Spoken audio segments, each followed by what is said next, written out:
నమస్తే, welcome to our channel. ఆంధ్రప్రదేశ్లో పోలీసుల తీరు వివాదాలకు తావిస్తోంది. ఎన్నికల కోడ్ అమల్లో ఉన్నా కూడా ప్రతిపక్ష నాయకులను పదే పదే ఇబ్బందులకు గురిచేస్తున్నారు. ముఖ్యంగా లోకేష్ని టార్గెట్ చేస్తూ ఆయన వాహనాన్ని ఒక్కరోజే 2 సార్లు తనిఖీ చేయడం జరిగింది. అధికార పక్ష నాయకులను ఒక రకంగా, ప్రతిపక్ష నాయకులను మరొక రకంగా డీల్ చేయడం ఎలా చూడొచ్చు? ఈ వివరాలన్నీ తెలుసుకునే ప్రయత్నం చేద్దాం. మనతో ఉన్నారు senior political journalist doctor Durga Vadlamani గారు. నమస్కారం అండి. నమస్తే అమ్మా. సో ఆంధ్రప్రదేశ్లో పోలీసుల తీరు మొదటి నుంచి వివాదాస్పదంగానే ఉంది. ఎప్పుడు అధికార పక్షానికి కొమ్ము కాస్తూ ఉంటున్నారు అన్న వార్తలు అయితే మనం వింటూనే ఉన్నాం. కానీ ఇప్పుడు ఎన్నికల కోడ్ వచ్చిన తర్వాత కూడా వాళ్ళ తీరు ఏమాత్రం మారట్లేదు. అధికార పక్ష నేతలను వదిలేసి అదే రూట్లో వెళ్తున్న వాళ్ళని, లోకేష్ని అన్నిసార్లు తనిఖీ చేయడాన్ని, ఒక్కరోజే 2 సార్లు తనిఖీ చేయడాన్ని ఎలా చూడొచ్చు అంటారు? ఇదేనమ్మా, మొదటి నుంచి మీరు చెప్పినట్టుగా పోలీసుల తీరు ఏ రకంగా చూసినా కూడా వివాదాస్పదంగానే ఉంది. ముఖ్యంగా లోకేష్ గారు నా రకంగా ఆపడం అనేది చాలా అన్యాయం. అది ఎందుకంటే అదే రూట్లో జగన్ గారు వెళ్తున్నారు, మరొకళ్ళు వెళ్తున్నారు, మిగతా మంత్రులు వెళ్తున్నారు, వాళ్ళు ఎవరిని ఆపట్లేదు.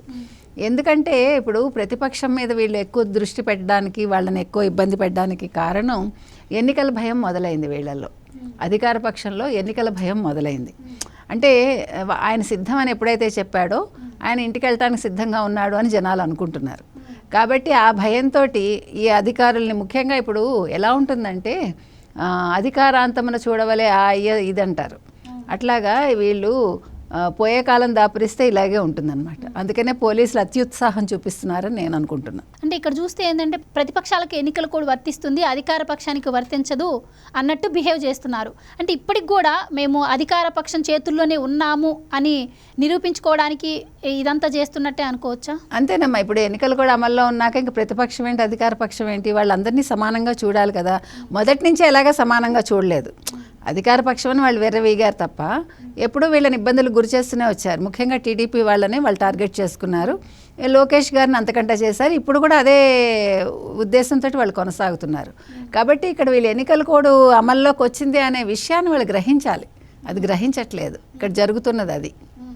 మీరు అన్నట్టు ఒక్క విషయంలోనే కదా, అసలు చాలా విషయాల్లో వాళ్ళు పట్టించుకున్నట్టే లేదు. ఎన్నికలు కూడా అమల్లో ఉన్నా కూడా వాళ్ళు ఇష్టానుసారం చేస్తూ ఉన్నారు. ఇప్పటికే పోలీసులు అధికార పక్షం ఎన్ని అక్రమాలు చేస్తున్నా కూడా, ఎన్ని హత్యలు చేస్తున్నా కూడా అవి చూసి చూడనట్టు వదిలేస్తూ ఉంది. ఎన్నికలు కూడా అమల్లో ఉంది. మరి అక్కడ ప్రజలందరికీ వచ్చే డౌట్ ఏంటి అంటే, అసలు ఈసీ ఏం చేస్తుంది అక్కడ, అధికారులపై ఎందుకు యాక్షన్ తీసుకోవట్లేదు? ఇప్పుడే 3 ఎస్పీలను ఇంతకుముందు వివరణ కోవడం జరిగింది. సో ఆ రకంగా చర్యలు తీసుకునే అవకాశం ఏం లేదంటారా? ఎందుకు ఆ రకంగా చర్యలు సాగటం లేదు అన్న అనుమానం కూడా వస్తుంది. సో ఏం చెప్తారు మీరు? మీరు చెప్పినట్టుగా ఇప్పుడు అసలు ఈసీ చర్యలు తీసుకోవాలండి. ముఖ్యంగా మొన్న మీరు 3 ఎస్పీలని పిలిచి వాళ్ళు వివరణ అడిగారు.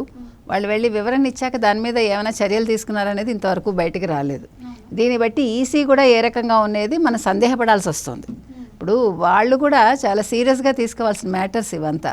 ఎన్నికల కోడ్ అనేది అందరికీ ఒకటే అనేది వాళ్ళు అధికార పక్షానికి కూడా తెలియజెప్పాలి.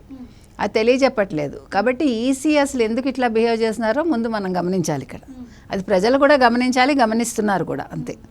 అండ్ ఇంకో విషయం ఏంటంటే, లోకేష్ గారిని తనిఖీ చేస్తున్న సమయంలో అక్కడ పోలీసులు ఎందుకు నా వాహనాన్ని ఇక్కడ తనిఖీ చేస్తున్నారు, ఎన్నిసార్లు ఇటు సైడ్ నుంచి సజ్జలా వెళ్తున్నారు, సీఎం వెళ్తున్నారు, వాళ్ళందరినీ ఎందుకు తనిఖీ చేయట్లేదు, నన్నే చేస్తున్నారు అని చెప్తే, మాకు పైనుంచి ఆర్డర్స్ ఉన్నాయి మీ వాహనాన్ని తనిఖీ చేయమని అని చెప్పి పోలీసులు చెప్పడం జరిగింది. సో ఆయన అడిగారు, నా వాహనాన్ని తనిఖీ చేయమన్న వ్యక్తి ఎవరు అని.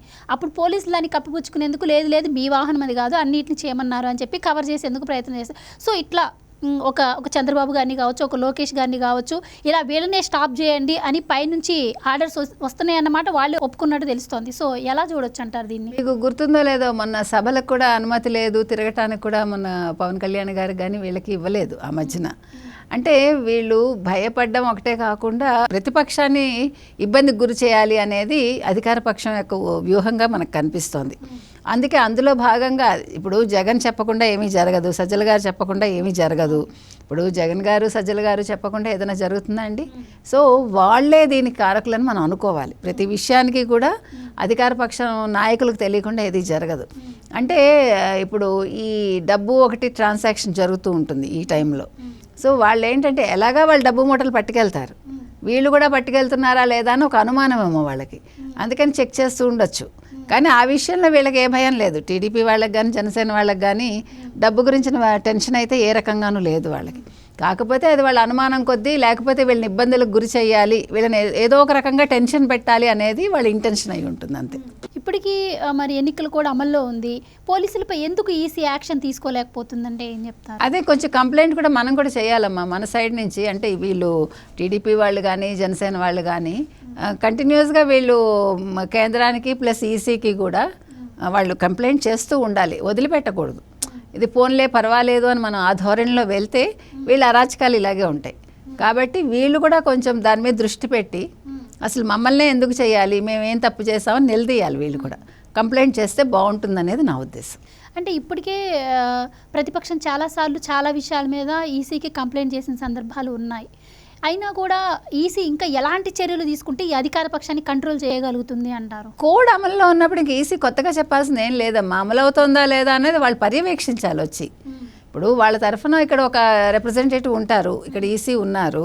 సో ఈసీ పైన కూడా అధికారులు ఉంటారు కదా, వాళ్ళు వచ్చి వాళ్ళు చూడాల్సిన బాధ్యత ఉంది ఇందులో, అంతే కదా. ఇప్పుడు బీజేపీ కూడా ప్రతిపక్షంతో కలిసింది ఎన్నికల్లో. సో బీజేపీ కూడా గట్టిగా దీని మీద పట్టుబట్టాలి నన్ను అడిగితే. ఎందుకంటే ఇదివరకంటే పోనీ అధికార పక్షంతో ఉందనుకున్నాం, అప్పుడు పరిస్థితి వేరు. ఇప్పుడు వాళ్ళు ఒక మంచి సదుద్దేశంతో వీళ్ళతో కలిశారు కాబట్టి బీజేపీ కూడా దీని మీద కొంచెం చర్యలు తీసుకుంటే బాగుంటుందని నా ఉద్దేశం. వాళ్ళు కూడా ఈసీ దృష్టికి తీసుకెళ్ళాలి, అంటే కేంద్ర ఎన్నికల అధికారి దృష్టికి కూడా తీసుకెళ్తే దీనికి ఏమైనా పరిష్కారం దొరకచ్చు మనకి. సో ఎప్పుడైనా కూడా ఎన్నికలు కూడా అమల్లోకి రానంత వరకు ఒక విషయం, ఎన్నికలు కూడా అమల్లోకి వచ్చిన తర్వాత మనం ఇప్పుడు ఫస్ట్ టైం చూస్తున్నాం ఏపీలో, అంటే కోడ్ని కూడా పట్టించుకోకుండా విచ్చలవిడిగా చేయడం అనేది ఇప్పుడు మన ఏపీలోనే ఫస్ట్ టైం చూస్తున్నాం. సో ఎలాంటి చర్యలు చేపడితే, అంటే ఇట్లా ఉంటే ప్రతిపక్షం పరిస్థితి ఏంటి అసలు? రేపు మరి ఇది ఇలాగే కొనసాగితే పారదర్శకంగా ఎన్నికలు జరిగే అవకాశం ఉంటుందంటారా? ఎన్నికలు సజావుగా జరుగుతాయండి, పారదర్శకంగానే జరుగుతాయి.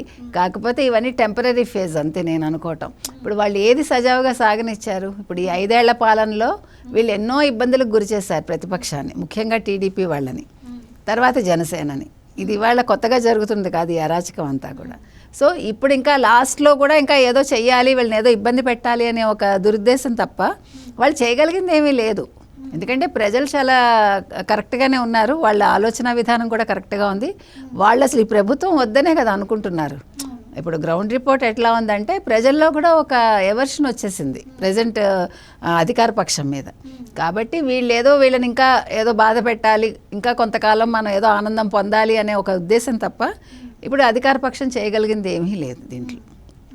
దీనివల్ల ఇప్పుడు ప్రతిపక్షానికి వచ్చిన నష్టం ఏమీ లేదు. అంటే నా ఉద్దేశం ఏంటంటే ఇప్పుడు అన్ని శాఖల్లోకెల్లా పోలీస్ శాఖ మీదనే చాలా నమ్మకం ఉంటుంది, ప్రజల్లో ఉండాల్సిన అవసరం కూడా ఉంది. ఇప్పుడు పోలీసులు ఇలా బిహేవ్ చేస్తుంటే రేపు ఎలక్షన్స్లో కూడా వాళ్ళకి సపోర్ట్ చేయరని ఏముంది? అంటే అప్పుడు ఎన్నికల అధికారులు ఉంటారు కదమ్మా, ఇప్పుడు ఎన్నికల అధికారులు ఉంటారు, విధులు నిర్వహించే వాళ్ళు వేరే ఉంటారు కదా. కాబట్టి ఇంత ఘోరంగా జరుగుతుందని నేను అనుకోను అసలు. ఇప్పుడు పోలీస్ శాఖను మనం తీసుకుంటే ఇప్పుడు ఇంకా వాళ్ళు అధికార పక్షం కింద పనిచేస్తున్నామని ఒక భ్రమలో వాళ్ళు బతుకుతున్నారు. కాబట్టి వాళ్ళు పై అధికారి మెప్పు కోసం ఈ విధంగా ప్రయత్నించవచ్చు. ప్లస్ రాజకీయ నాయకులు కూడా ఇప్పుడు మా సీఎం కావచ్చు, లేకపోతే సజ్జలు కావచ్చు, మరొకళ్ళు కావచ్చు, మీరు చేయండి ఈ రకంగా అని వాళ్ళు ఒత్తిడి తెస్తే వాళ్ళు చేస్తూ ఉండొచ్చు. కానీ ఎలక్షన్ టైంలో ఇది కొనసాగుతుందని నేను అనుకోను. వీళ్ళదేమీ పై చేయి ఉండకపోవచ్చు అప్పుడైతే. Right, thank you so much అండి. నమస్తే అమ్మా.